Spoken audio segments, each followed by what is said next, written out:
Howdy, howdy. We are live on a Friday night, on the first Friday night of the year, with a brand new, hot, live Tex-Trek podcast. Hot. Yeah, we got this new 2024 year of the Trek franchise to talk about. So All right, well, let's make it sexy then. it's I don't know. It's like the I don't know. Yeah, 24 can be like. Why is that weird for like 24 to be like a hot year? It's like climate I don't know. It change. Like, sounded. it's very realistically going to be the hottest year on record in recorded history. So It sounded like almost more. certainly. It sounded like more hype than we usually do. But I'm in it. I'm. Let's do it, man. Let's right. make it cook. I'm ready if you're ready. Let's do it. I'm Fatheree, This is Dave. and this is Tex-Trek.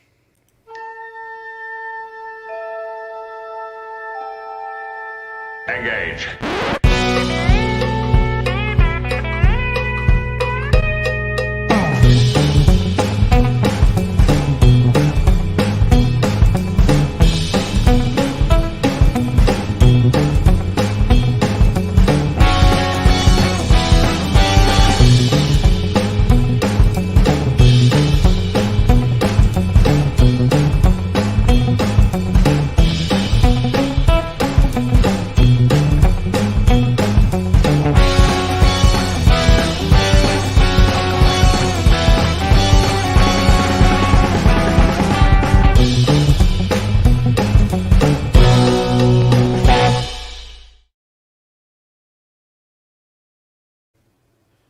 Welcome back aboard the Starship Texas for the 269th installment of the Tex-Trek podcast, the home of Star Trek fandom from deep in the heart of Texas, where we take a deep look at Star Trek, old and new, and tonight we are talking about Star Trek in 2024, and what we expect from the franchise this year. This is our first show of 2024, day of recording January 5th, so we have the next 12 months, kind of a blank slate. It's unwritten for the Star Trek fandom for the franchise. But yeah, we're gonna have the final season of Discovery, the return of Prodigy on its new home, another round of Lower Decks, and the long overdue finally, like, they're in production now, Star Trek Strange New World Season 3, and the Section 31 movie hasn't started shooting yet, but we're only weeks away from cameras rolling on Michelle Yeoh's Section 31 movie, so those were delayed for a long time with the strikes. But yeah, so we got a lot of stuff to talk about. Yeah, even though this year is going to be like a lighter year in the amount of like content released, it's still going to be plenty for us to talk about. And in the weeks of no new Star Trek, like the probably the next couple of months at least, the jury is still out on when Prodigy is going to have season 2, but. There's still going to be like, things for us to talk about, and when there's not, we have old Star Trek to talk about. Like, we're about to get started on the next show that we're going to the next Legacy show that we're exploring. Starting next week with Star Trek Enterprise. So if you're an Enterprise fan, or if you haven't watched Enterprise yet, that's still on your bucket list. I think even non-fans should tune in because it'll be interesting to get my frank and newbie appraisal and maybe reconsider things, maybe see where someone lands in the year 2024 watching it. There's going to be all kinds of reasons to watch it. Yeah, I think we're coming at it from like different perspectives too, because like me, like almost entirely the people I've talked about Enterprise with in like the last, I don't know, 4 or 5 years, it's just been like overwhelmingly like, I don't know, people like really like that show. It's just been like very like positive. Yeah. The wheel has turned. Yeah, whereas like when that show was on the air, that was certainly like, that was not the case at all. So that'll be fun. But yeah, we'll get into that starting next week. But before we go into today's topic, though, just a bit of housekeeping. I do need to say thank you to the wonderful Tex-Trek patrons out there. And I just want to give all of y'all a quick shout out now. Thank you, Starfleet Sohel, Cake is Eternal, Crazy Dutchie, Joanne Robertson, John Dog, Geek Filter, Earl Grey Trekkie, Quarkspar, Benjinium, Stephanie Durantes, Matthew Averett, Braxton, Chuck A, and our anonymous supporters. We really appreciate your continued support. We got Dave a new microphone with if he sounds we haven't like tweaked with any of the settings yet. So if there's anything y'all want us to change, like let us know. But yeah, It's hopefully I'm already very into it. It's so sexy looking. It's gonna make it hot. yeah, that'll be the hot sexiness for 2024 that we promised in the Yeah, I don't know we the weren't messing pre-show around. bit. We weren't messing around. It wasn't just banter. It's the real deal. But yes, thank you to our patrons for helping fund our technological improvements. Yeah, it would look real sketch if we asked y'all to help us out and give us money, and then y'all did, and then like things never got better.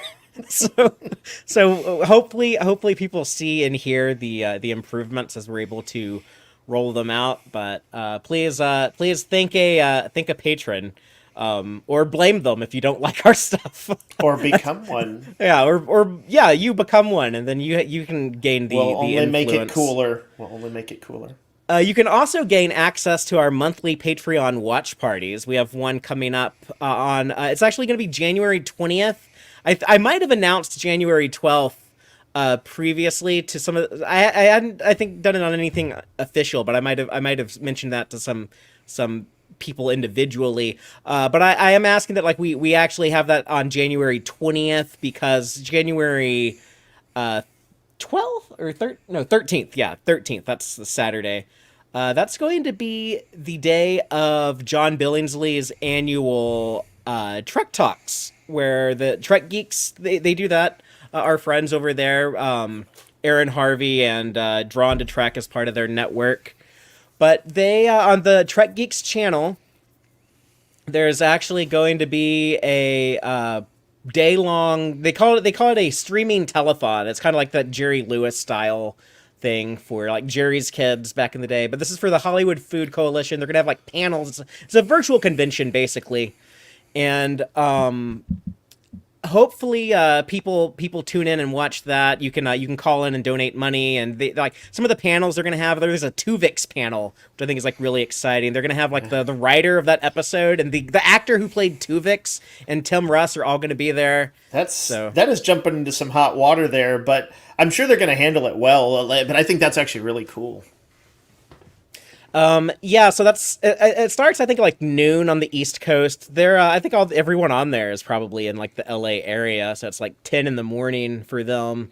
But it runs for like 8 or 9 hours, so basically like all day Saturday, January 13th. I keep looking over at the calendar for some reason. I want January 12th to be a Saturday, but I know it's like January 13th.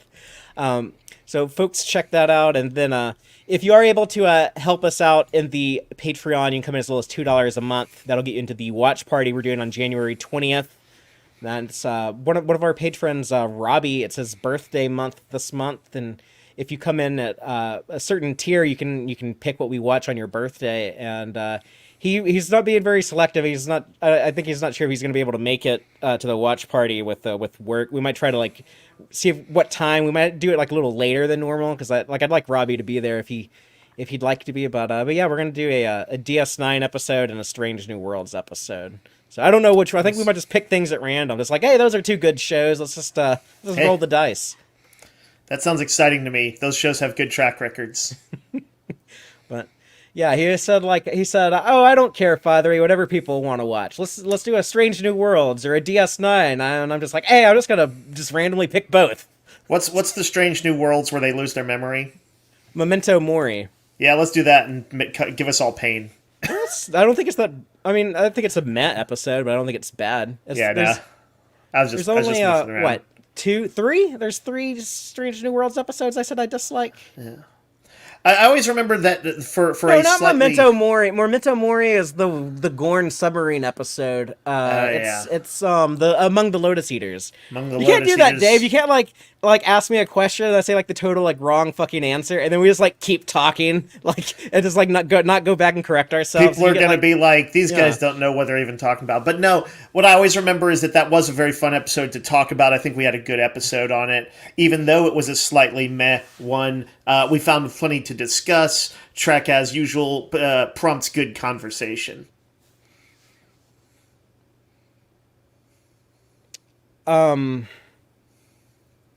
People should go back and check that out. And They should. They should. but sorry, I'm like the new microphone. It's like it keeps picking up like Dave's breathing sounds, and I'm like distracted by like his breathing. We're Sorry. working out we'll work the kinks out on Now I'm that. going to be very self-conscious about that. Good. Maybe it'll if it could help you like breathe a little quieter. It Then. won't. I guarantee it won't. Okay, I'll try to read my notes anyways. Um, but we got like a little bit of news with like some merch stuff going on since last we talked. I think this is important to point out the 4K disc physical media because we just don't get much of that with a lot of shows don't do 4K disc releases. So we're very lucky that they do that for Strange New Worlds. It's the only Star Trek TV show that's gotten like episodes released on a 4K disc. Season 2 came out in December, so and I haven't picked it up yet. I was I guess too busy working on the Christmas special. It kind of slipped under my radar till this week, but I don't even know where to like. You can't buy Blu-rays at Best Buy anymore, so I don't know. I guess Target. It's like it's harder to like buy stuff. Like I kind of like brick and mortar stores, but that's I guess they're starting to become relics of the past. But that's just reminding people that's out there. So if you like having physical media Star Trek, I encourage people, pick these things up. The reason why Star Trek does get physical media releases is like our fans actually buy those products. So as long as we keep doing it, they'll keep putting it out. Yeah, the disappearance of Prodigy scare should remind us all of the merits of physical media. And here's like another perfect example of that, Dave. The Playmates brought back the action figures that you probably have like a lot of memories of, just given in that heyday 90s, in the 90s. The 90s ones, yeah. Yeah, so they brought that line, well, not like that exact line, but they brought a very similar line back, kind of like a throwback to that era back, and they announced a few weeks ago they're discontinuing that because not many people bought the action figures. So I bought two. I bought like two of the Prodigy ones to help Prodigy trend. But I think they're still doing like they're still going to do like some of the props, like some like the phasers and communicators and some like toy ships, but they're discontinuing the action figures. So that's too bad. Yeah, that Joel's got all of the Prodigy ones, as he's reminding us in the live audience. I know like they unlock things for the video game, so that's cool. And those characters had such a good character design. I imagine they all look great together. And they're taking the toys away, but the plus side of that is like, okay, we're losing the action figures, but we're getting the model ships back after the Eagle Moss collapse. They found a new company called Fan Home that's in Italy that will take over, I guess, production of new model ships. So they're saying like these will be like new ships. I think these are going to be like ships that like Eagle Moss never got around to. So like the newer stuff from like Picard season 3 and it's like stuff like that. Just I guess like anything from like the last like 2 years of the TV shows, which is like a lot of ships. Like Picard season 3 had like all those like Doug Drexler design. You had like the Duderstadt class, and there's a bunch of Starfleet ships in there, like the Shrike, stuff like that. Discovery had like I guess like anything in their season 4 would be like. Do they get around to lower deck stuff, or is that too a little bit off the beaten path? They were just starting to roll out more, lower deck. They had done like the Cerritos and like the shuttles and the Vancouver, and I'm sure they would have continued. But yeah, so lost the action figures, but model ships are back. So yay, take that. That kind of like sums it up. You can't take like the wins and the losses of life. But the big win, I think, is just having like the shows like back in production. We don't have to worry about the strikes or any of that stuff. I guess that the last like news topic that will kind of like transition us into our just talking about like the current state of the fandom, or not, sorry, not the fandom, but the franchise for 2024. But I'm sure everyone heard about there's been a lot of talks recently of Paramount Global as a company, and I guess like just like their corporate structure in general as the parent company of Paramount Plus and of Paramount and the Star Trek franchise itself. But it was kind of like the long. I've talked about this a lot, but it was kind of like the long, like lifelong goal of Sherry Redstone, who has the. She owns, or her company, or whatever owns the controlling ownership of Paramount Global, where she's the kind of the decision maker. And it's important to her to have CBS, Viacom, everything, Paramount all back together in like one massive company, too big to get swallowed up by Disney, but like this big giant thing that she could then sell to, one of the like someone like Amazon or Netflix or Apple. And apparently, like there are reports now that she was shopping Paramount Global around to all of them, and I think she did too good of a job, and she made it like too big and too expensive. And none of them want to buy like the entire thing. It sounds like. So I don't know what's gonna happen now if Paramount will be like. I guess like there's two possibilities. Like one, like she'll either try, or I guess three possibilities. She'll either try to like just sell her ownership. There is talk of like the guy who owns Skydance. They're a production company that did like the Kelvin Star Trek movies, sort of like the Mission Impossible movies. But they work with Paramount a lot. The Skydance guy was talking about like possibly buying her controlling ownership, but I think he just wanted like Paramount Pictures. He doesn't want like CBS and all the TV stuff and everything else. But that is one possibility. Just like her like controlling ownership gets sold off. Or the other thing that might happen is just Paramount Global just gets broken up, and it might, the risk of that is like, what if someone owns the TV stuff and someone owns the movie stuff, and that would be scary if that got split up. Yeah, I don't like this. And then like the other possibility, I guess, would just be like if Paramount Global merged with a big company, but which is like the thing that they're talking about now with the recent, I guess, headline of David Zaslav of Discovery Warner, who's not particularly well liked lately, especially in lieu of the strikes. But he also like started the trend of like deleting content for tax breaks. Yeah, not exactly endearing himself to the fan base. Yeah, but I mean, like he did that with he basically like deleted the Batgirl movie from existence. And as a result, we lost Prodigy when he showed like, oh, you can actually like become profitable, deleting art from existence. Yeah, that sounds like the ultimate extension of capitalism.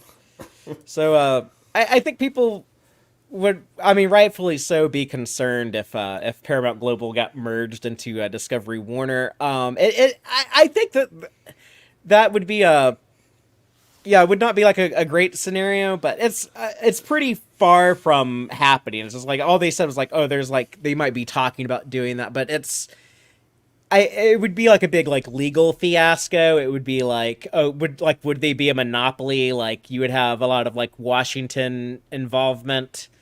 And I don't like both these companies have a lot of debt, so it might actually like not like the Wall Street speculators might not actually like it might not actually like increase stock value, so they might be like, oh, actually like we don't want to do this. So Zaslav might actually like pump the brakes and back off. But yeah, I don't know. It's likely that something crazy will happen within the next year or two, though, and something will something will change with the structure of Paramount Global. So just something to be aware of. So we should brace for possibilities. Yeah, I mean it's I feel like that's true for not just like our entertainment, but a lot of the world seems like really like uncertain in 2024. A little unstable. Yeah. Yeah. So I guess just get used to just being in that state of existence. But the peace of mind is like we have like a decent idea of how things are going to play out, like this year. Like it's not going to impact like like Discovery season 5 or Lower Decks season 5. Are they both having a season 5 this year? That's crazy, but I guess they are. I didn't think of that until now. Oh. Wait, Lower Decks is on season 5? Yeah, it's never missed a year. how did they didn't start the same year as Disco? No, but they've never missed they've every 12 months have released a new season. Okay. Where did Disco have a skip? Uh Just pandemic, like okay. 2020, 2021? Okay, so Dave's like, shit, I shouldn't have asked this now. Discovery Yep. season 1 premiered in September of 2017, and then they split that. And then half of it came out in 2017, half of it they held until early 2018. And then season 2 of Disco was early 2019.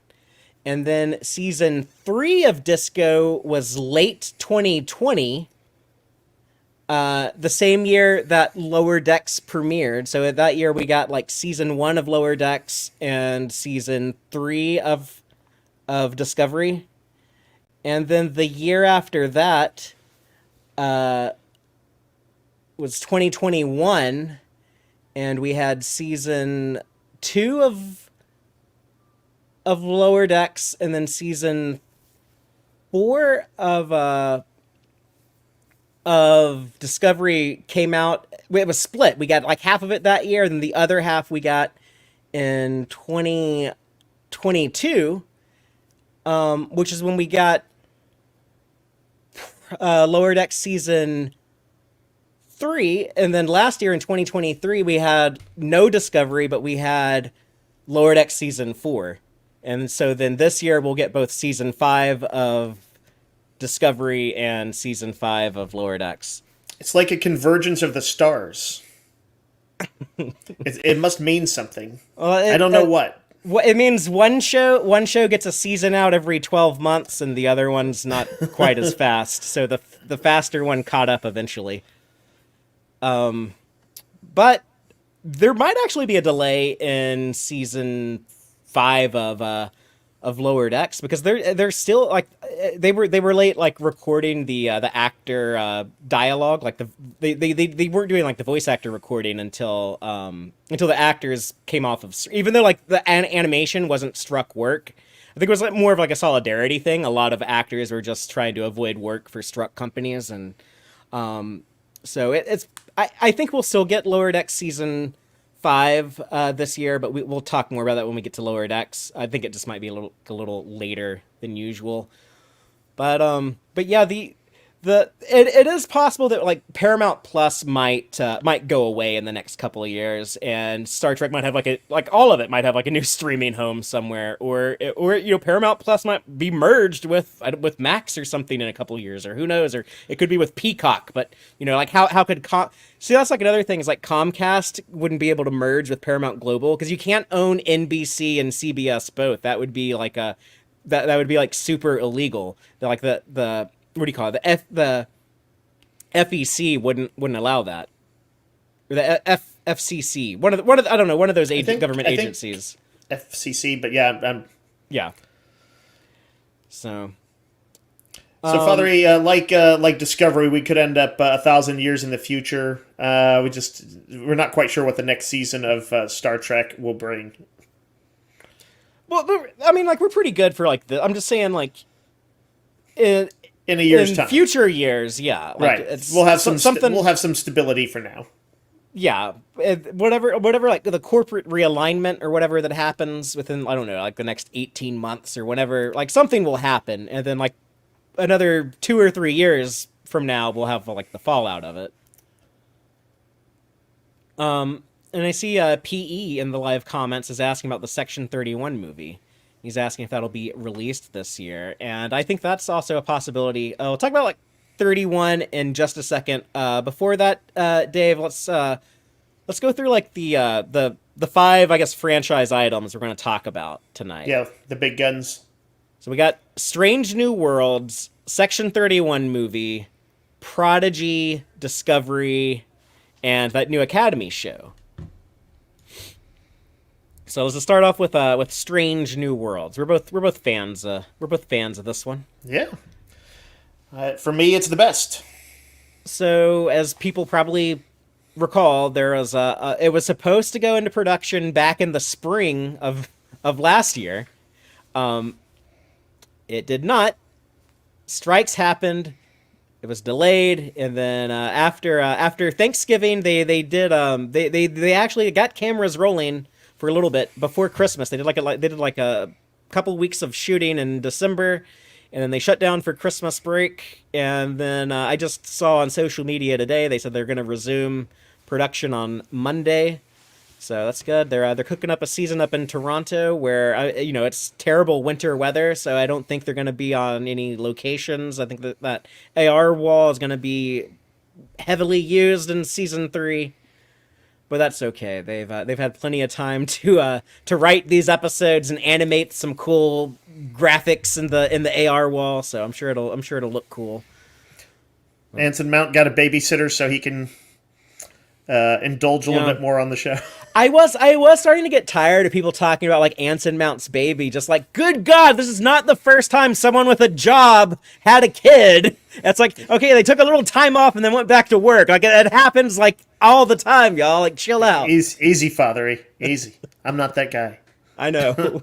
Don't just panic. like there were people like the knee-jerk reactions like, oh my God, they're gonna cancel the show and put Paul Wesley as captain of the Enterprise because Anson's gonna quit to go hang out with his baby. And it's just like, is that what they sounded like? That's exactly what they sounded like, but it didn't happen, so people can calm down.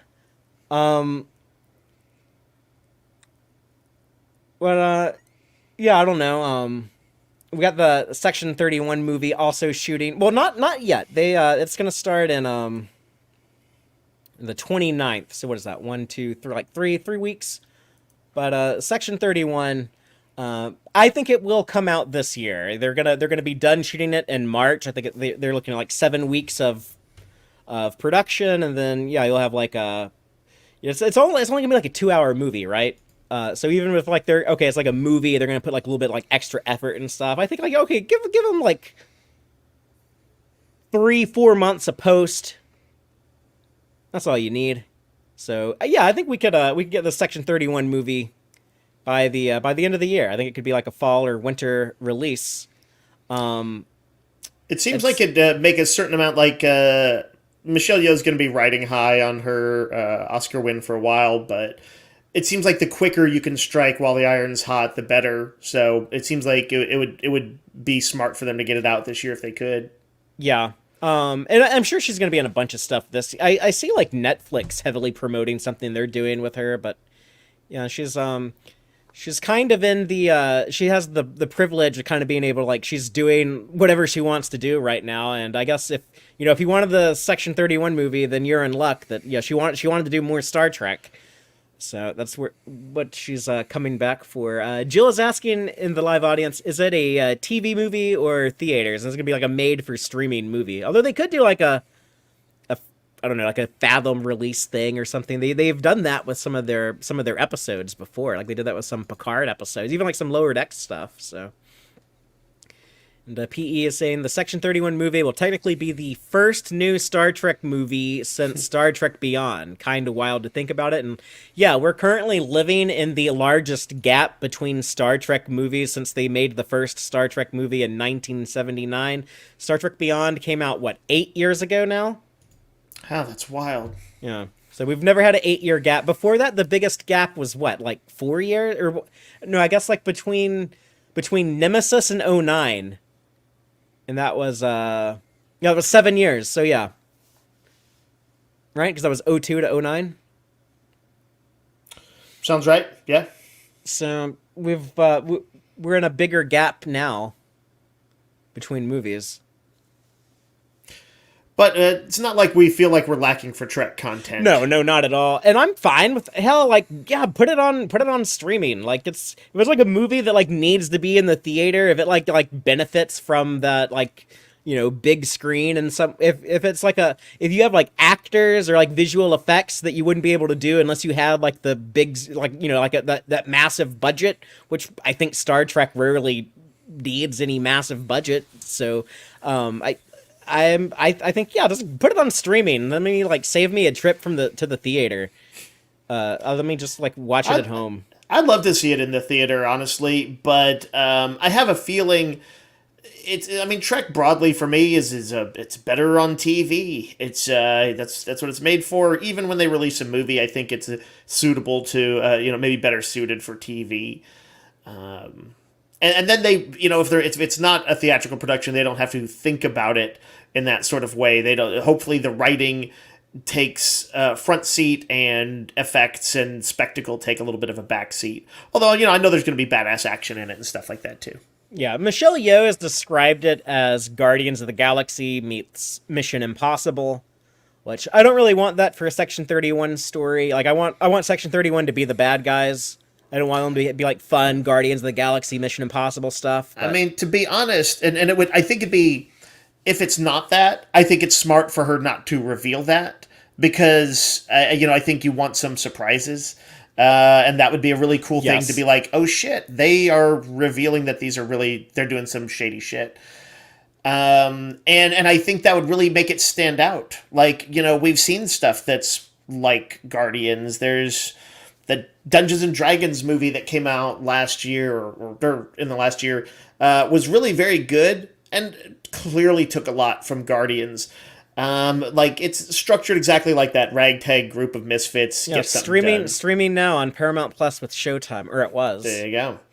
But right. but most of what I know about Dungeons and Dragons I learned from that movie. But I would like, I don't want the exact formula. I like Guardians like anybody else, but I would like this to have some teeth to it. I hope you're right, Fatheree, that they do not present Section 31 as some sort of necessary thing that's just how the world we live in or whatever, the galaxy we live in. So yeah, that'd be great. That'd be if they went that route.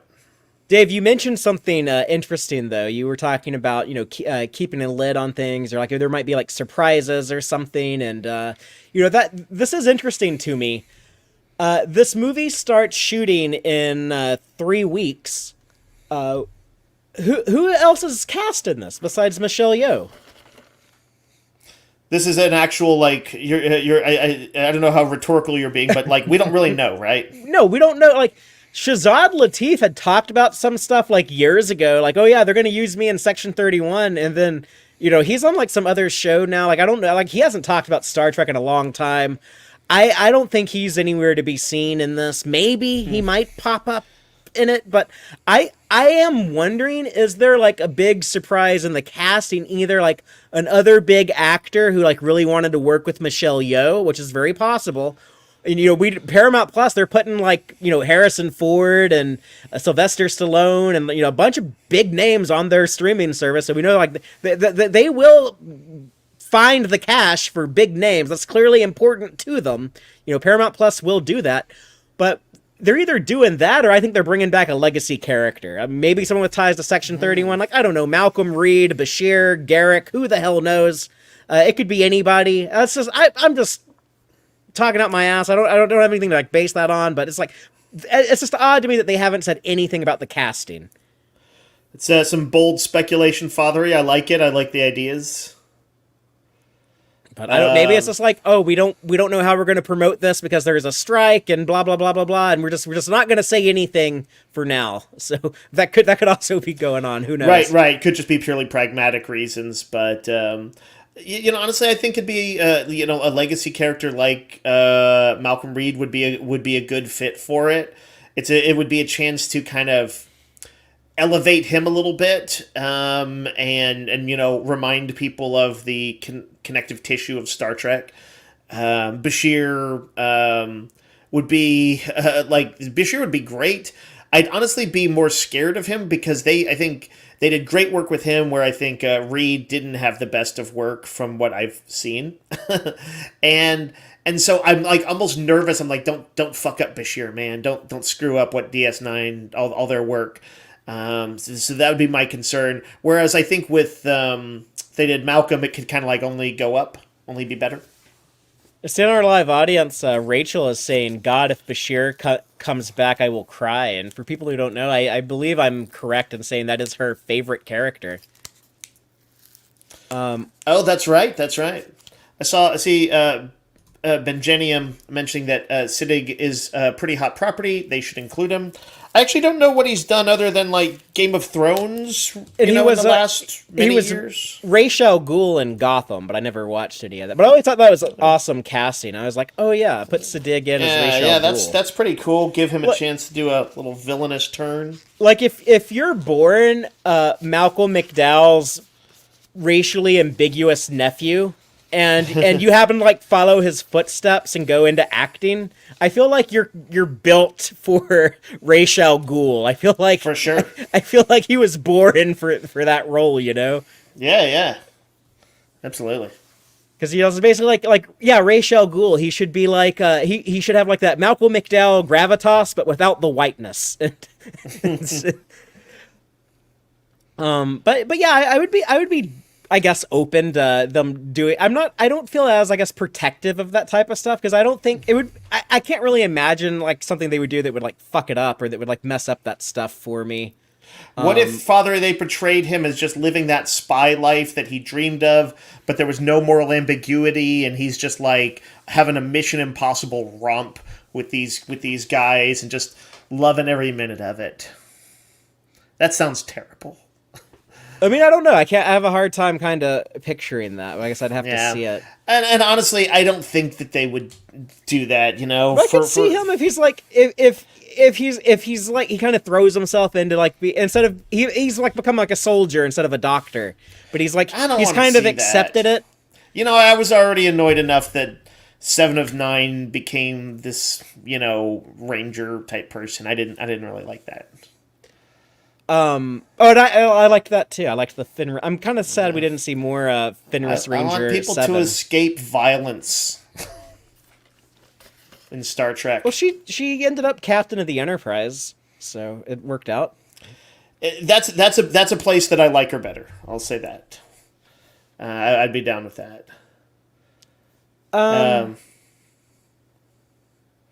Anything else on Section 31?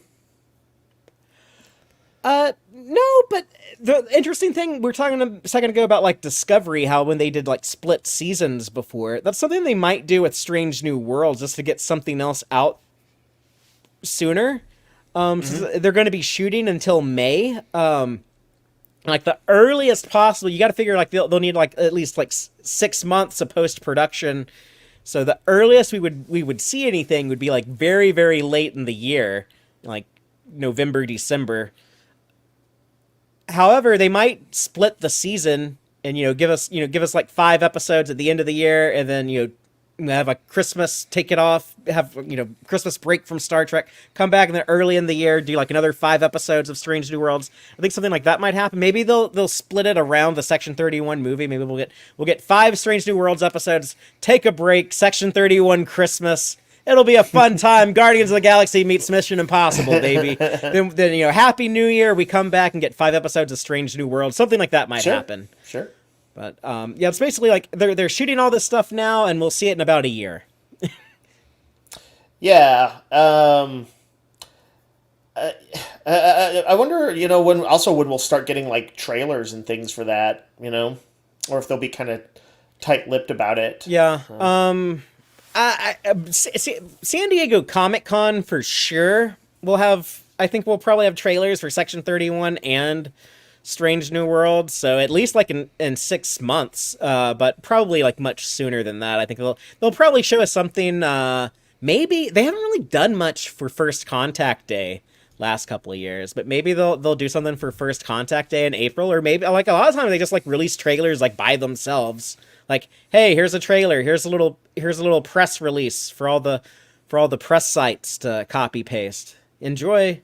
And then and whenever they do that, of course, if you listen to the podcast, I recommend that you subscribe to the YouTube channel as well, because when there's breaking news and stuff like that, a lot of times we'll just do like streams breaking down that news, reacting to trailers and stuff like that, so people can get our hot takes on that stuff as soon as it drops. I feel like the hot take on Section 31 is going to be an interesting one. Whatever they choose to show us is going to be like the first real inkling we have of what this will be. That's going to be an exciting thing to talk about. This is kind of like the most divisive thing they've done in like the modern era of Trek, I guess. Is it divisive to anybody but us?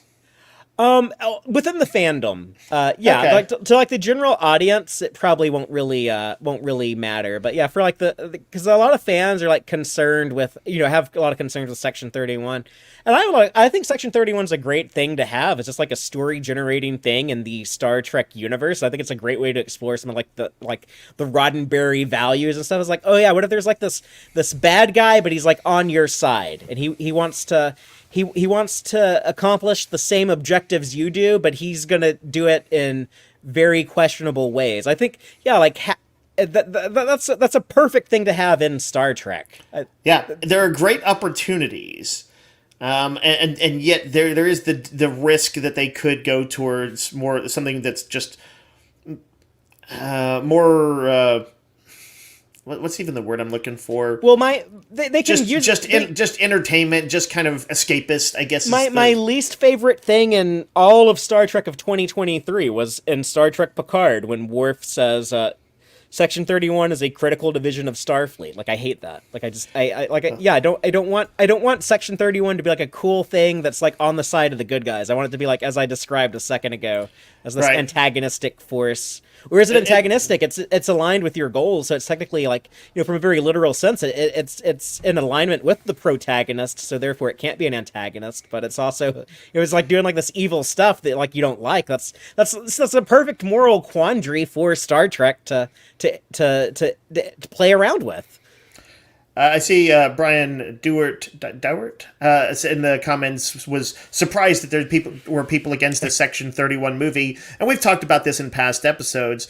But broadly, Fatheree, when they were first brought in Deep Space Nine, they were quite sinister, and presented as such. Even though Bashir had a little bit of like wanted to go and do his spy fantasy, but then he kind of found out, oh, this is not the this is not the fun James Bond life that I dreamed of. But then they did, of course, they play a vital role and a morally questionable role, but an interesting one in the Dominion War, in bringing that to a close. So they have presented them as as in that as a possible, I don't know if I'm going to even say necessity, but something that did play a decisive role in the defeat of the bad guys. So that all that moral ambiguity is there, but yeah, I don't think neither Father or I just want them to be fun-loving Black Ops guys.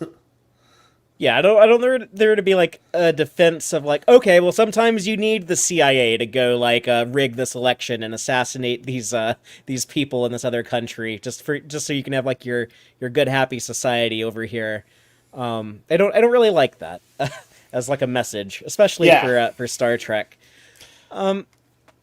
But moving on, Star Trek Prodigy, some very very good news. Getting that show a new home on Netflix. Wasn't too worried. It's the people working on it were like pretty confident it was gonna find a home somewhere. So I guess it's just like just a matter of where and when. So very relieved to have those questions answered. The where is Netflix? The when was a Christmas Day, season 1 released on Netflix. Season 2, we still don't know, and we don't know how it's going to be released. I keep talking about how like it's probably going to come in like groups of episodes because that's how Netflix does domestic shows to American audiences. It always does those exclusives in like batches. It doesn't do like week by week, which annoys me because I prefer covering things week by week. I prefer watching things week by week most of the time. Yeah, But sure. we'll talk about it however, whenever. Might be before April. We might do Prodigy before Discovery. We don't know yet. Are the kids, are they warrant officers? Is that right? Yeah, that was in the clip that we saw back in August. Or no. It was actually in the season 1 finale a year ago in December of 2022. But they I guess it was there that Janeway said that they would be like enlisted as acting warrant officers. But we know that they're going to be on the Voyager A, And Robert Picardo is going to be. I think Robert Picardo is going to have like the amount of screen time I think that Kate Mulgrew probably had in season 1. I think he's going to be more. He's going to have the role of Hologram Janeway now that Hologram Janeway is blown up, and then Kate Mulgrew will just be Admiral Janeway doing the Admiral Janeway stuff. That sounds great to me. I like all that. I don't want Janeway to go away, but I'd love to see the Doctor. So having your cake and eating it too. Yeah. Yeah. Exactly.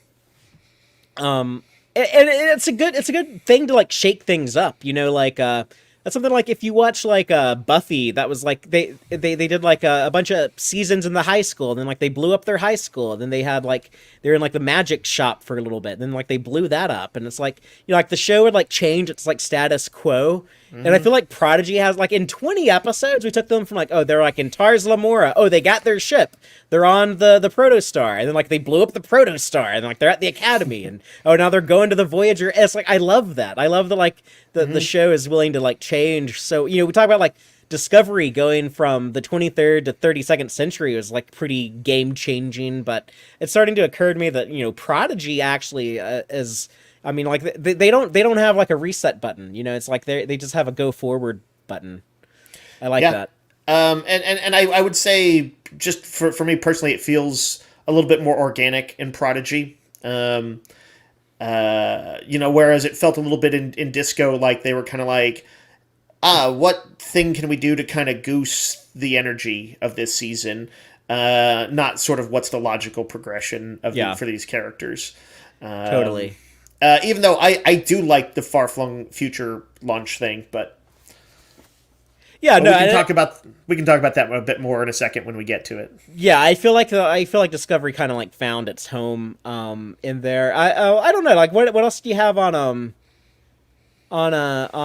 Prodigy before we get into Discovery? Only pure enthusiasm. It cracked the kids' top 10 in just like a matter of days of being on Netflix. So it was guess what country it was the #1 kids show streamed? Spain. Germany. Okay. But like Star Trek is huge in Germany. So yeah, that's awesome. It's huge only in countries that like, it's funny because like I look at like who is listening or watching our content and what countries they're in, and it's like, oh yeah, the countries where English or German are like the dominant languages. Oh, right on. It's like it didn't translate well into any other language apparently. Trek fandom welcomes all, so that's great. Let's talk about Discovery. That we're getting 10 episodes in April. So, it will be like a 10-episode run, no breaks. We don't know like what date in April, which is annoying. I guess there's I don't know how many Thursdays are in April. I guess it'll either be the looks like the 4th, 11th, 18th, or 25th. So, I wish they would just say like what day. Maybe they're keeping their options open. Maybe they don't know. Maybe Paramount Plus is waiting to see what Netflix does with Prodigy season 2. Maybe that's the issue here. But yeah, so 10 episodes. It's been a while with Discovery. We haven't watched that show in a hot minute because they didn't release anything last year. Yeah, it feels weird. It feels weird. Like it's been a weirdly long amount of time since I've seen those characters. And I do want to revisit them. By the way, we've got an image up showing, it's like a promotional still. The dude on the far right, that's the guy who's been glimpsed in the trailers, right? That's Captain Raynor. Captain Raynor, yeah. Who seems a bit at odds with Michael. Yeah, and he's played by a franchise familiar face, Callum Keith Rennie, who I know from his work on Battlestar Galactica as Leoben. I don't. What's the rule with like spoilers on Galactica? Like I don't. I think you're okay. I think you're okay. Well, I didn't say anything else about Leoben, but I just said this is the guy who plays him. But let's see, I see Rachel in the audience talking about the bittersweet ending of Discovery. It's interesting because, we've talked about this often, Fatheree. This was the show upon which our podcast originally was founded, essentially. Not that we didn't do anything before it. We had some lead-up stuff to it. But we began Tex-Trek in anticipation of Star Trek Discovery. So it's kind of been always been our show. And yet, paradoxically, it is the show that has been ups and downs for me. That you know, as many things as I find that I like about it, I've often found things that frustrate me. Is it a bipolar experience? I've described it that way at times. Yeah, I think so. I don't know if that might be kind of ableist to use that term, but probably. But in I any learned case, it from you. I learned that you wrote it in a Facebook post okay. like 10 years ago, and that's right. where I That's remembered it from. that was 10 years ago, Dave. You're talking about Michael Bendis's comic book writing. Yeah, I'll stand by the assessment though. But yes, broadly speaking, it is a roller coaster ride. But whenever I see stills like this, I'm like, oh, you know, I want to see the thing that in the trailers and the teasers that I'm most interested in is honestly, it's not like the main plot, although the kind of the thiefy types that are going to be the antagonists or anti-heroes or whatever of it does kind of interest me. But the thing that mainly interests me is the brother-sister relationship between Burnham and Saru. I know that they can't have... I don't think they really knew it was going to be their final season when they were filming it. But I hope that has some sense of resolution and that they lean into it in some way, because I think that's sort of the beating heart of the show. Yeah, I'm sure when they did like their last episode reshoots, they probably were like, okay, we need something for like the final moment of like Saru and Michael together. Okay, and yeah, so you've got a still up now of the those characters, just really briefly glimpsed in a trailer that's more of a teaser, right? I mean, they barely said anything. Most of what we know about it is from like reading some synopsis or another, right?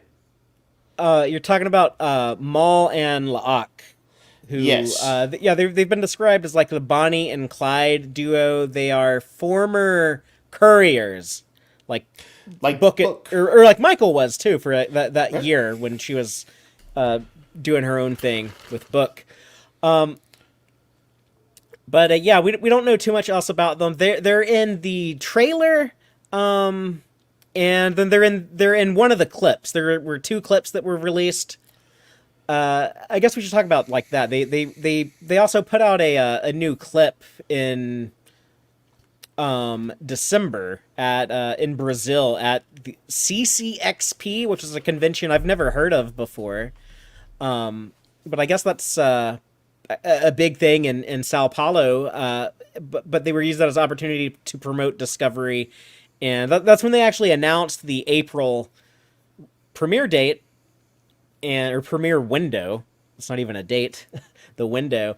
But and they showed like a new clip that had I don't know, like cloaking. I guess I didn't grab any stills from it, but it had like cloaking aliens that Book is like mentally grappling with, and there's that clip, and then like the other clip. Dave, I don't think you were around when we talked about it, but you mentioned it like at another show. Like you don't like the one where Michael's like on top of their ship during a warp speed chase kind of thing. Yes, it would be an understatement to say I dislike that clip. I actually I really like that clip because I loved how much like 32nd century like technology they packed into it, from like the I don't know, like the black hole bomb or whatever that La'ak and Maul use on Michael. The first part of it with them I thought was cool. It's when Michael is just kind of seems to be like quipping her way through this utterly insane experience of being on the hull of a ship at warp, shooting into it, flying off of it, all that stuff felt like even weirder than Star Wars stuff, honestly. It's like it felt like Guardians of the Galaxy. But I want like the 32nd century of Discovery. I want it to have like technology that makes like the Guardians of the Galaxy stuff look like cavemen. Like I feel guess, like this, but like this era of Star Trek is like twice as far into the future as like from Picard as Picard is from us. So it's right, but we talked about how they have to ground it somewhat in things we know. Like, you know, they still have phasers. They still, you know, have shields. Like, even I if there's mad. I get mad when I watch like Discovery and like Tilly has a phaser and it can't just like blow up like half a planet when she's like trying to like use it against why is she having to like shoot this alien so much when in the original series they made a big deal about like how powerful phasers were, which I get like for TV it's like harder, like if you have like if your technology can solve any problem that easy, it's hard to write good stories. So that's Right. I think it's cool when like they find ways where they can actually play with, and I think for the most part Discovery does a pretty good job of making it feel that far into the future. I was very concerned of them going to the 32nd century because I thought it was going to be too hard to convey that constantly. Like, but just things like the chairs that float, there, they don't have any legs. That's like a pain in the ass visual effect, but I love that so much. I love like that effort. Or like the programmable matter, or the Tricom badges, and all stuff I'm down with. I feel like somehow roping like you're like riding a bull at a rodeo. A ship at warp is just a bridge too far. I need Burnham to be like anxious and maybe even terrified during this. I know she's been in the 32nd century for what, couple years now? 3 years. But it just seems like being on a ship at warp and being so casual about it. It removes my own sense of involvement in the scene. If that's fair, yeah. So casual. It reminded me of like when I was when the Hobbit movie came out. You know, those kind of bloated Hobbit movies. The first one, and they're running around in the underground kingdom of the Goblin King, and the special effects guys just clearly went to town with like, oh, they're falling down this collapsing rock slide. Oh, but now it looks like it's a ride, and they're just having fun. And they bounce and they land exactly on this rock structure. Yeah, and it was like the escape from Rivendell in the second movie. We both hated that. They kind of make it like a sort of fun house thing where it's more just like a fun ride, and yeah. I need to have some suspense in there, but so that scene does make me nervous. But I like the opening bit with the couriers and the little portable black hole thing. That was dope. And I think maybe we get a look at like the big MacGuffin of the season, but the idea for people who don't recall, I feel like we've been talking about this stuff for almost 2 years at this point. Yeah. But they're doing like an Indiana Jones type story where Michael and the Discovery are trying to find some MacGuffin. They're trying to find some ancient relic, and they got to beat Maul and La'ak from finding it first for whatever reason. We don't know what this thing. They said it's not going to be like a galaxy-ending stakes. So whatever it is, I assume it doesn't like blow up the galaxy, which would have been my first guess if they hadn't said that. I don't know what they want it for. If it was something that could cause some huge social upheaval or something like that, which honestly I feel like the spore drive stuff could also be that. But I think it might be propulsion technology. It might be something to like whatever. Like the last thing that they need to like fix the burn. Like, Discovery they brought like that 23rd century Starfleet spirit back into the future, and after 3 seasons of that, it was enough they found the secret ingredient to make everything utopian again. I mean, I'll say this, Discovery has always been a kind of action adventure-y show, like more so in some case, I think, than some of the other Treks, and their presentation is a little bit more big budget about it. And an Indiana Jones-ish racing around the galaxy kind of thing. That's a fun plot structure. Yeah, no, I like that. I think it's a good idea. It does sound like very Discovery. It's like, oh yeah, like Discovery has some strengths they can apply to that. I think that's a good idea. That's a good use of Discovery's time. Yeah, I think it'd be the Indiana Jones action adventure Trek. I do love that in this era of multiple Star Trek shows, I do love the variety. Like I would be frustrated if the only Star Trek show we got was an animated comedy, but I love like having like Lower Decks when I can have it like in addition to Strange New Worlds and Picard and Prodigy. It's like I really like that variety, and so yeah, I like Discovery doing the Discovery-ish stuff because like that's the show, that's the place for it. There's a time and place. Right. But it will be That MacGuffin, by the way, that they're carrying looks like Dungeons and Dragons dice the size of a volleyball. to me, like when they show, if it even is the actual like hot item that Who knows? they're tracking, but just the thing that we see them holding in some of the clips and trailers, to me it kind of looks like the Hellraiser puzzle box. They has like moving parts that have like little like glyphs and symbols on them. So Jill in our live audience is saying, I just want Calypso connections at this point, and I'm wondering if when they did like those reshoots, did they include anything to wrap up Calypso? Oh So man, yeah. that'd be like a fun poll to have. Like, I don't know, maybe we should take bets. Like, will Discovery season 5? I don't know. Let me think about it. Where I land. Was Calypso, was that the short trek?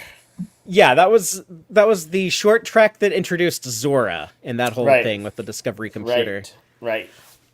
It will be. I don't know. I'm like, I wish they would just go ahead and like tell us when Prodigy is coming out and the exact day in April when Discovery is coming out. Because if they just told us that, then I could be like, oh, here's everything that Tex-Trek is going to do between now and then, and I might be fun to do like some retrospective stuff with Discovery. I know we didn't really have much of a chance to do that with Picard, but Picard just had like 30 episodes. We have over twice that with Discovery. I think I don't know, this is like kind of like a bigger part of our lives for a longer time, and I would like to do something to, if nothing else, I think we need to do a retrospective show on season 4 that we never did. So I think it might just be fun just to rediscuss season 4 before we go into season 5. And something to kind of honestly, I could use something to jog my memory. Yeah, you haven't seen it in 2 years, so. Yeah. But yeah, and season 4 was like my favorite season of Discovery. And it was the only one that had like an ending that ended with strong, in my opinion. Yeah, there were some cool big ideas going on in there, right? That was all at the edge of the galaxy stuff. Yeah, with the 10C. Yeah. Yep. And Stacey Abrams shows up and awkwardly like acts like someone who's like not really a professional actor. Yeah, there were little frustrating bits along the way, but also lots of bits I remember that were cool, especially the kind of big alien communication stuff that was going on. That was dope. And honestly, to me, that makes me feel better about them doing. I'm sorry, Dave. Just real quick. That makes me feel better about them doing like this real like kind of silly. This is kind of action adventure-y. This is more like a Fast and Furious type Star Trek. This is kind of Kelvin-y. This is kind of like popcorn Star Trek with like this Indiana Jones chase to find the ancient relic, whatever type thing that they're doing. But I think with like season 4 of Discovery, they did like, hey, we can like slow down and do like, let's just do like a storyline that's going to be like, oh, a lot of people in rooms with very talky scenes dealing with a science fiction concept and moral dilemmas and real life science, like like linguistics and biology and all and physics, and they were trying to do like I don't know, they were trying to be like a little bit more mature and thoughtful and heady. They got like a little headier. We had like season 4 was like the heady season of this, where it felt like confident enough. It didn't have to depend on like, oh look, we're like getting shot at by butterfly people. Like, and I liked that when they did that like in the first episode, but like it didn't like depend on that stuff. It was confident enough to be like, okay, but now we'll slow down. We're just gonna talk, and we're gonna like just have a Federation Council meetings and stuff, and it kind of felt more like traditional Star Trek in some ways, I suppose. Now that I'm like talking about some of the stuff out loud, but I think that was a kind of like a sign of confidence. And now that they've shown that, like, oh yeah, we can play with that stuff when we want to. It's but we can still do like action adventure-y things too. So I kind of like that. I feel like they're going into the season kind of like, feels like they can cover all their bases. Yeah, hopefully season 5 will also work with some version of that balance, of action adventure, but grounded in some Trek moral dilemmas and, sci-fi-ish problems. See, like, Quantum in the live audience is saying, can't they go back in time for dilithium? And they can't do that in Discovery because, like, all the time travel is banned unless like Carl, the Guardian of Forever, but he seems to be kind of restrictive on what he allows time travel for. So that's a plot point they explained in season 3. Also, just as a general sort of broad moral rule in Trek, you're not supposed to go like willy nilly go back and mess with the past, right? Yeah. I mean, even if there weren't people who were like time stream protector types, like it's risky business. And I see Don Ranger Powers is saying, honestly, I won't expect Indiana Burnham to be the best or worst of Star Trek in 2024, in my honest opinion. And yeah, I think that I'm where you. I think there's probably going to be stuff that I like much more than Discovery Season 5, but there's probably going to be stuff I like much less. I think like the idea of the storyline is like it's going to be somewhere in the middle. But I'm okay with that. yeah, as always, the main thing that I think I'm most looking forward to is seeing the characters. I hope Tilly isn't too removed from the show. Oh, she's billed as part of the regular cast, so I think Okay. we're gonna have more Tilly in season 5 than we had in season 4. Okay. Is she gonna be a regular on that Academy show? Like we just in universe, like the character was spending time at the Academy is the reason why we're all thinking that. Right, right. I still hope that happens. I want that to happen. Yeah, I want. If it doesn't, I want it's more not Mary like the end Wiseman. of things, but it seems obvious. I think her character, she'd be a fun instructor and or advisor or whatever it is, whatever role she puts into it. A lot of these people, like I would be happy for anyone to come back. If Wilson Agreed. Cruz or I think Doug Jones would be great. Like I think Professor Saru is like I want him to be Oh like yeah, he could be like I could picture him as like headmaster of the Academy or like something like that. You know. yeah. And I feel like the show would be a great venue for them to have guest stars because guest lecturers or like a training mission with such and such as an advisor, the old EMH or something like that could anything. I feel like you could kind of with a little bit of work sneak in there. Let's talk about the Academy show then. Yeah. I feel like we're transitioning to that. But we don't know much of anything about this show. They really haven't like officially said that it's 32nd century, but we're all thinking that they did say in like their official blurb, they're like it'll be the first full class of the Academy in 100 years or something along those lines. So it's like okay, this is like after the burn. Academy is like reopened. But we know like Tawny Newsome is going to be one of the I guess we like know the people working on the show, like people in the writers room. So Tawny Newsome, first time a Star Trek show regular became staff writer. There's been actors who wrote before, but no one who was a staff writer. Yeah. That seems to bode well. Do we know anything else at this point, or is it all pure speculation? Yeah, I guess we just know that it'll be kind of a focused towards like a younger audience, kind of like they're going for like that Wednesday Addams crowd. Yeah. Well, the still that you've got up, which I assume has like a little that the side that has the promotional part says admission is now open to Starfleet Academy. Explore the galaxy, captain your destiny. And I think one thing that would be cool for them to play up is that wish fulfillment vibe of like, in some ways, Fatheree, I know you were never a Harry Potter guy, but I think everybody when they who was a fan when they watched it, there was some element of, oh, wouldn't it be cool to have gone to this school? It made school seem like this like really cool, fun, exciting thing. Oh, And I think that sort of wish fulfillment in a Starfleet setting could be really cool and exciting. And of course, they would also show, well, there's challenges. Oh, there's risks at times and stuff. And so I think all of that could be. I think all of that could be cool. But it should be cool to be at Starfleet Academy. I have I just realized I've been looking at my wrong notes. Yeah. Dramatic. I was looking at the document I made for Dave and not the one I made for myself. Okay, that explains an awful lot. But I see here that like one of my notes that I had for myself here was to point out, I think it was at San Diego Comic-Con, I don't remember what year, but there was a deaf individual in attendance to a panel that Alex Kurtzman was on, and he asked, will we ever get like a deaf character in Star Trek. How kind of Geordie LaForge was a blind character. Could we have like the equivalent as like a deaf person? And Alex Kurtzman responded like, honestly, you just gave me that idea right now, and yes, it'll happen someday. I think there's going to be a deaf kid at the Academy, or maybe a deaf teacher, but a deaf character, I think, in this show. I don't know. Maybe we'll see if Alex Kurtzman kept his promise to that fan or not. We'll find out. Oh well, put the pressure on him, Yeah. Fatheree. Well, we know that he listens to Tex-Trek. You know, he gets a lot of good ideas from us. There's a meme I see float around, and forgive me if I butcher the language on this, but it shows people who have had various stripes of disabilities on Star Trek, whether it's loss of their legs or Geordie's eyes or whatever.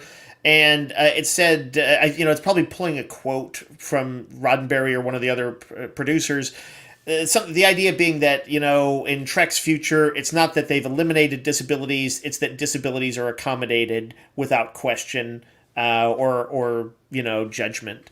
And I like, of course that's a great Trekkie idea. So if they can pull that off, that'd be great. Yeah, I also know, I just remembered that what's his name? The guy who does the Geek History Lessons podcast. I can't think of his name. But he's gonna be one of the writers on the show too. So he's an old school Star Trek fan. He talks about Star Trek a lot in his content. He goes back to like a deep love of the franchise. So so yeah, they have some, but this will be kind of like the show that like Alex Kurtzman is the most involved, like the most like hands-on, and I feel like he's a lot better at like hiring other writers than like writing himself. So his that I guess that's kind of a little concerning to me, but I don't know. I mean like the people he puts in charge of like these other shows, I feel like they've all like done good stuff. So hopefully he's surrounded himself with I think he is. I think the Academy show is going to be okay. It's just I know for me it's not like I feel like Prodigy kind of scratches the itch for the like the young people like learning Starfleet, and Lower Decks is kind of similar territory also, and that like it's like, oh yeah, like the young people at like the start of their careers with they don't have like any of like the any of like the power or the authority. They're just like the rookies. So I feel like it is like very familiar Fatheree. territory. The Academy's different. There's going to be constant sex. There's going to be, missions. There are going to be rivalries. Yeah, there's going to be will there, won't there's. There's going to be like love triangles. There's going to be like the soap opera side.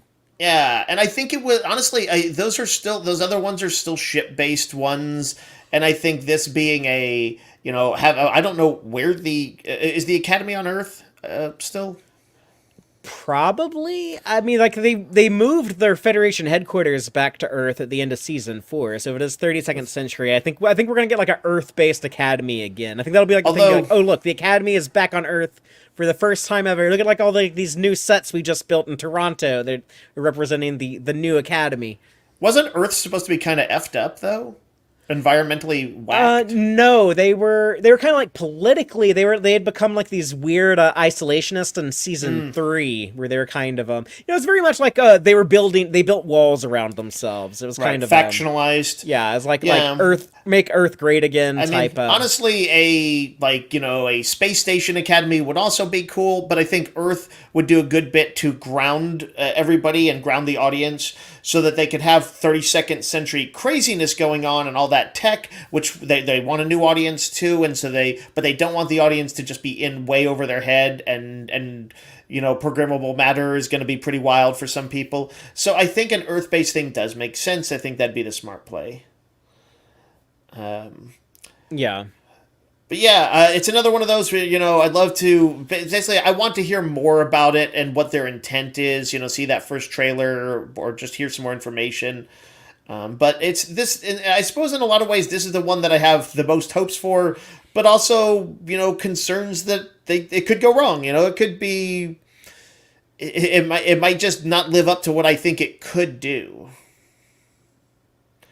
And that would be a little heartbreaking, because it's an opportunity. It's really the only major Starfleet Academy thing that they've ever done. It just occurs to me that if they do set it on Earth, it would be the first Earth-based Star Trek show. Even though, like, Picard arguably was for the first 3 episodes. I know a lot of people were calling it Earth Trek. So, and I'm sure it would get that criticism, but it's an idea they've always talked about. Like back the first idea for a animated Star Trek show was actually still when the original series was on the air, and it was the notion of doing kind of a cadets studying alongside the original series actors.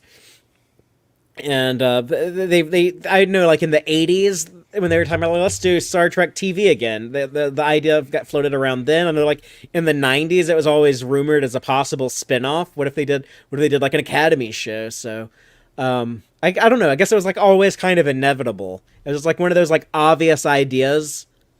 Why not do Starfleet Academy? But no, that, you know, they to some degree they go with what they know, which has mostly been ship-based stuff. DS9 being the biggest exception. yeah, but I guess, like, in this day and age where it's like every show has to be like, well, this is Star Trek, except this time it's gonna be whatever, fill in the blank. Die Hard Star Trek. I mean, it has to be something, you know. Star Trek is still largely ship-based. You know, they I don't feel like they've exactly been wildly exploring other genres. There's no Star Trek hospital show or Star Trek mystery show or anything like that. Honestly, I would like to see more of that. They'll lean into that even a bit more. You can have things that ground in the familiar with people, like, say, you know, way back when we did our contest to come up with a Trek show, I had one that involved like a medical ship. And yeah, like, I think you could have you could find ways to have the things that people like, which are lots of star travel, lots of things like that, in a sort of Doctors Without Borders thing with them on risky frontiers. And you could do that for any genre. That's just a random example. But that Gene Roddenberry had that idea in the 60s. He wanted to do the Mbenga spinoff on a medical ship. Did he really? You probably said that before, but I forgot that. That's wild. That would be amazing. They do that now. No, instead he just know his may fate? or may not have murdered Klingons. So You know, do we know his fate in Trek lore? Is there anything canonical? We just know those 2 appearances in the original series, and then the stuff on Strange New Worlds. Okay, so so his future is unwritten. Okay. That was another thing. That was another heavily rumored thing in the 90s, though. I remember people talking like, oh, what if they did like a Starfleet medical? Like, yeah, they could bring back like Gates McFadden and have her be like, she could be like in command of it. And I remember reading these in like the letter submission forums and like Star Trek Magazine and Star Trek Communicator. In the heyday of like ER and stuff like that, in its early days, like Chicago Hope and ER, yeah, totally. And those shows were like George Clooney became a household name, because of that show. Like, that show turned him into Batman. Even though, well, I mean, I guess that's an argument against, right? But you know, that's just a random genre. There's so many others they could explore. But I do still think, even though, like, oh yes, we're kind of a little bit past the big era of the hospital shows, you know, if you got into, like, just randomly, if this was Doctors Without Borders kind of thing, where they're on the outskirts, they're, you know, pushing political boundaries, they're risking, you know, oh, well, they're going in with relief efforts. Have they crossed into someone's sovereign territory? Or is there too much risk of them provoking a war? They have to hold out. And then there's all those classic Trek tropes of, like, trying to find cures for viruses and things like that I think you could dive into in a much deeper way. Use alien technology. Like, there's like just tons and tons of possibilities, so that, you know, you don't, even though hospital shows are not what they used to be, they could still, I think that was still one that could happen. Yeah, I think that's still like a good idea for maybe do something with that someday. I guess, but, you know, I'd watch an Okana show. You know, if they had the writing for it, whatever. That's all the I guess official canonical stuff that's in production or development. As far as like Academy show, actually, like what happens next, I think we'll hear some casting news at some point. And they'll probably start shooting sometime in the second half of the year, after when Strange New World season 3 and Section 31 have wrapped, and that's when they'll be looking to shoot Starfleet Academy. But there's like the other media, like we still have books and comics coming out, so those haven't gone anywhere. Yep. But before I mention anything about that, just Nicholas Meyer, director of Star Trek 2 and 6, and co-writer of Star Trek 4, and also worked on Discovery for a little bit in season 1. He's still saying they're going to do this Khan audio drama. He calls it a radio play, I think. But like their Khan or scripted podcast, I guess, is what people call these things now. Yeah. Yeah, he's just using probably a little bit old school terminology. He says that that it kind of got the brakes put on it during the strike, which is interesting because that's also like it wouldn't have been considered struck work, but maybe like for whatever reasons, voice actors weren't gonna mess around with that either out of solidarity. Right. So I get it if that's the case. I don't know. I'm not sure if this is like still happening though, because like no one else is talking about it. He's the only person who's talking about it, and he's also saying like I think it could. Like I wrote it. I think it's really good. I think it could still work as a TV show. I think we should still shoot it as a TV show. So it's okay. Obviously, like you're enthused. You're gonna say like, oh yeah, it's still happening no matter what's going on behind the scenes. Mm-hmm. Because I don't think it's ever going to be a TV show. So the fact that like he's saying like it could still be a TV show makes me think like, oh, you're just going to talk about this like it's like still likely to happen no matter. I'm not saying that like it's dead, but I'm just saying like if it was dead, it sounds like Nicholas Meyer would still be going around saying like, oh no, it's like really good. It could happen. So I don't know. It wasn't a high priority to me to get it as like an audio drama. I don't really need like Khan's backstory, what he was up to on SETI Alpha 5, and I'm almost kind of like how you were scared to see Bashir in the Section 31 movie. I'd almost be like kind of scared to see that stuff, although the fact that it's like Nicholas Meyer doing it would make me intrigued. When Ricardo Montalban talks about how he survived and tells Chekhov what happened, and there's that sinister music playing so suspenseful from James Horner, it's like, yeah, what can you do that's going to live up to that? Where he talks about the creatures killing all their men and stuff, the SETI eels and everything. It's like you got to be good if you're going to like try and match what the promise of those terrifying few sequences in Trek 2 were. And also talking about like the Star Trek ethos, like how do you do a Star Trek story about like this genetically engineered evil asshole trying to survive on a planet, but he's like a bad guy. Like, there's not gonna be like any moral quandaries with Khan. He doesn't question things. He just does what he believes is like oh, I'll do this because I declare that it's the right thing to do. Well, it's the same reason I think the reason I think it could potentially work, although I think it's difficult too, is the same reason why we would like Doctor Doom as a villain in Marvel Comics, is because there is a sort of code. He's portrayed as caring about his people. Same goes for Black Adam over at DC. And I imagine Khan probably would go to these great lengths to protect his people and, face off, himself against dangerous creatures and stuff out there, do risky stuff. Probably portrayed as like actually loving his wife. But also, I think they would probably show him as a guy who, maybe the story would be he had this chance to turn around. He could have been the, survivor who united his people, and maybe even for a while he is, but then he falls into despair and he becomes the full-on Khan we know. And I think that downfall would be the drama of it. I actually just like hearing you explain it just now, and that sounds pretty cool. But I think I might have just come up with an idea. McGivers, right? His wife, or McGivers? Yeah, McGivers, yeah. Yeah. She's an archaeologist? Historian. Historian, right? But Right. having her around, I think, would actually kind of be the key to making that show work. Because, like, oh, she's the good guy. Like, have her and Khan together, and like, she's gonna have kind of like you're kind of what we consider like our normal, like, kind of like Starfleet like ideals and stuff.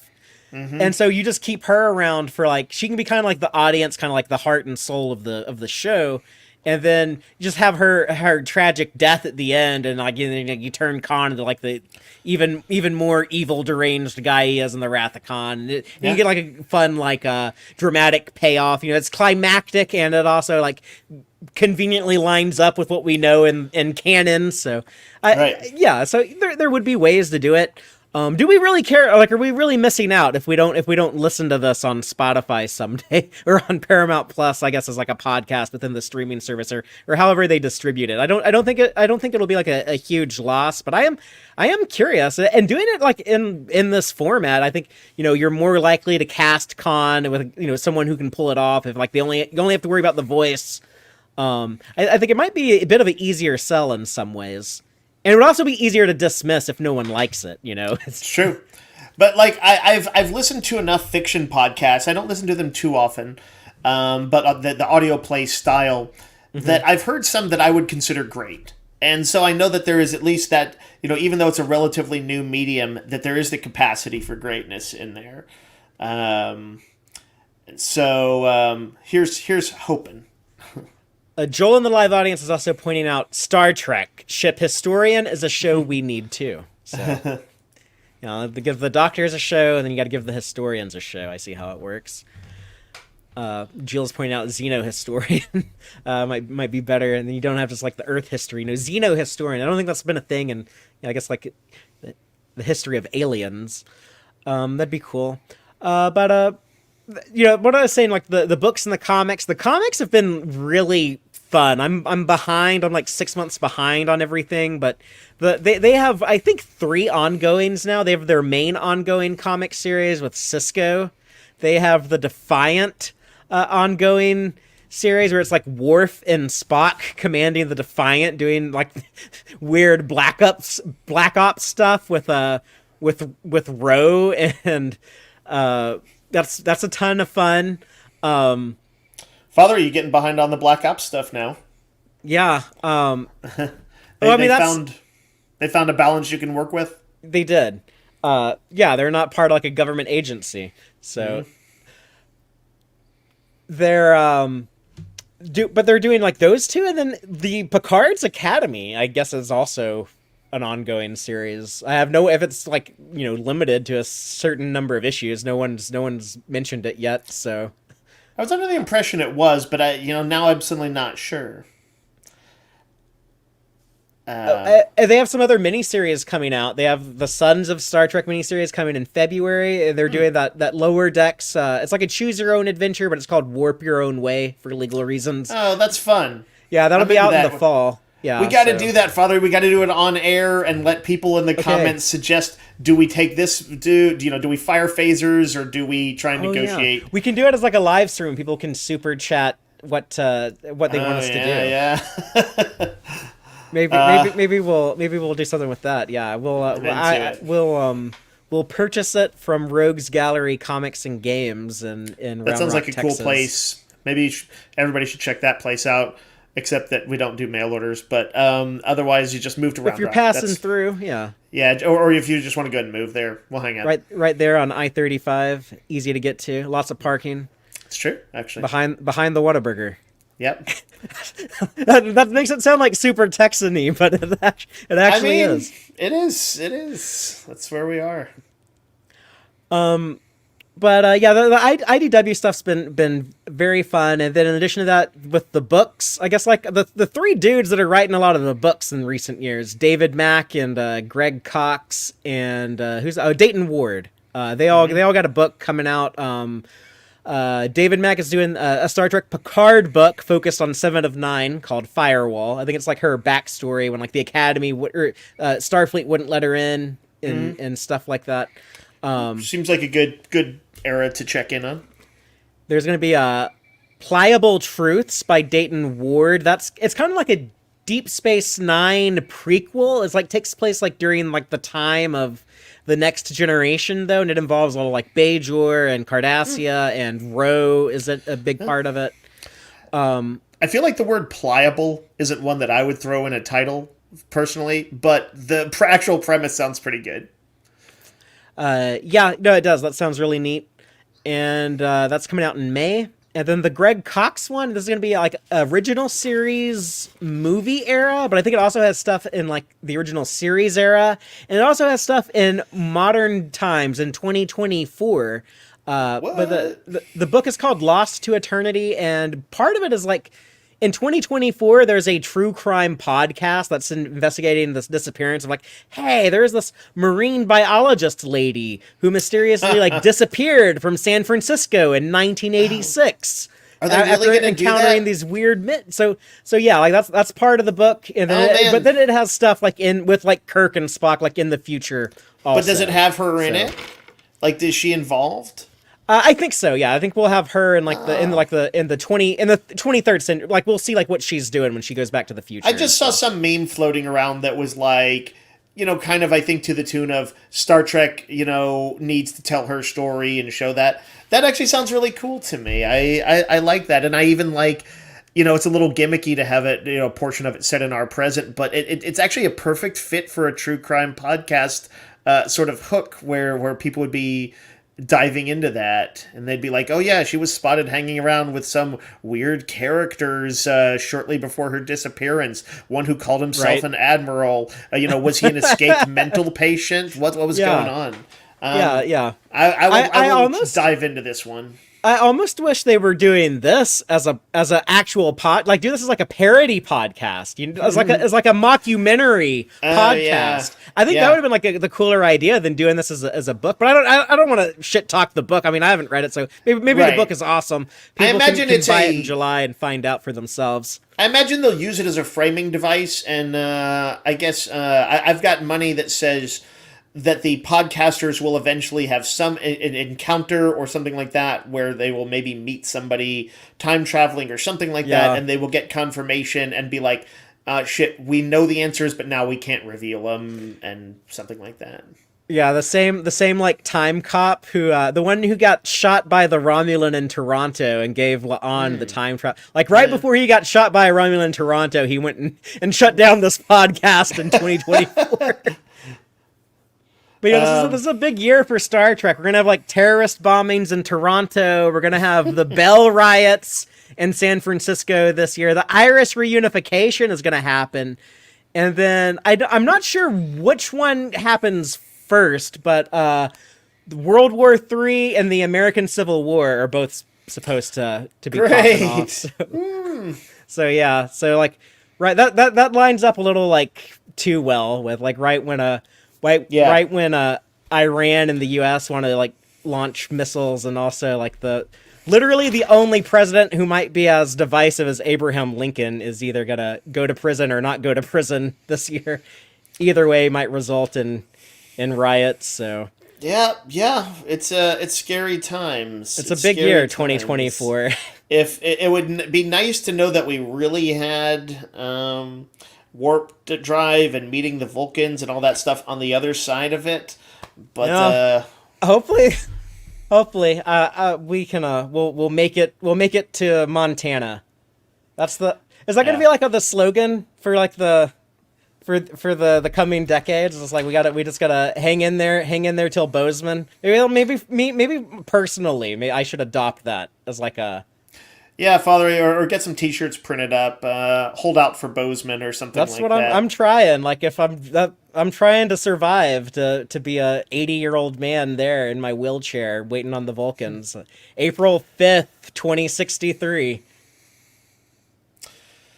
Man, let's shoot for that. But in the meantime, we got plenty of stuff to focus on in 2024 with this Trek coming out. So.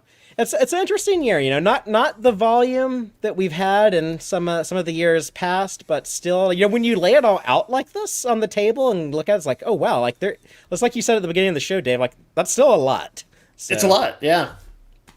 I'm kind of surprised, looking at this, like just how much there is. So If you were to tell somebody back in when was the gap in, like, say 2006, 2007 or something like that, there wasn't anything going on, right?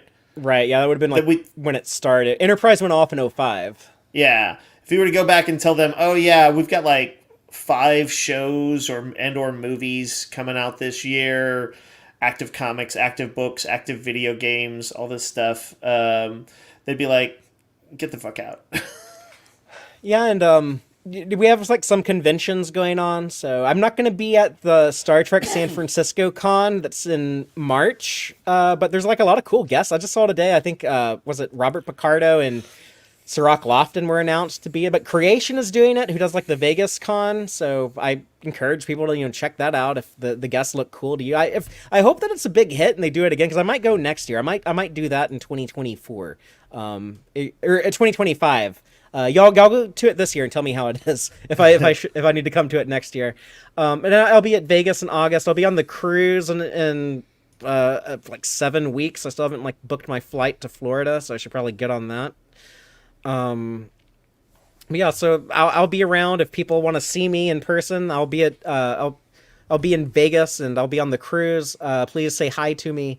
Dave and I are going to be covering a lot of the new Trek coming out this year, but also when there's no new Trek, we're going to spend time talking about some old Trek starting next week. We're there. We're basically there.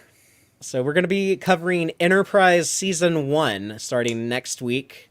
If people haven't seen this before, we did this with the Star Trek the animated series. We did this with Star Trek Deep Space Nine, where we kind of take it like 7, 8, 9 episodes at a time, just however many we grab. Mm-hmm. And next week we're gonna do Enterprise Season 1 all the way up to like Civilization. We've already discussed Broken Bow in detail.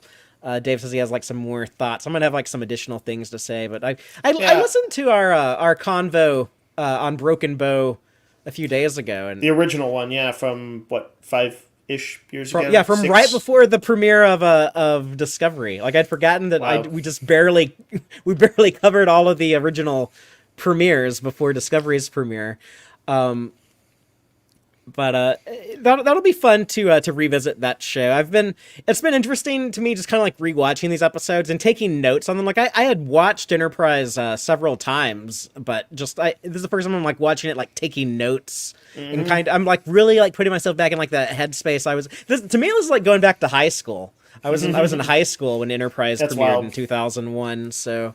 Yeah, so it's an interesting time. That was also like a very like insane, uncertain time. It premiered 2 weeks and a day after 9/11. So it was also like I was worried like, oh man, am I about to get like drafted and forced to fight World War III? I didn't know. So yeah, Fatheree, we only engage with Enterprise in times of great social upheaval in the world. But now I'm over conscription age, so I feel like a little better.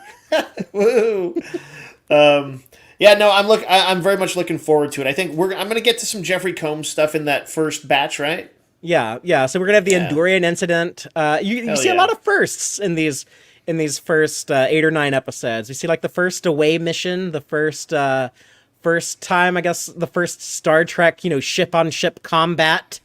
So you're going to make fun of me for saying ship on ship. I was like, no. Weird. No, I was thinking we're going to have the first grapplers. Yeah, we get the first grapplers. So we get some grapple action. We get Breaking the Ice. That might be like the next week after that. I don't know if Breaking the Ice is in there or not, but shit. Now I got to look it up because I don't want it to be like this dude didn't know. Breaking the Ice. It is episode. Okay, it will be in there. Perfect. Okay, so what's grapplers that? Included, y'all. I thought that was like in the first 2-parter. Don't they use them?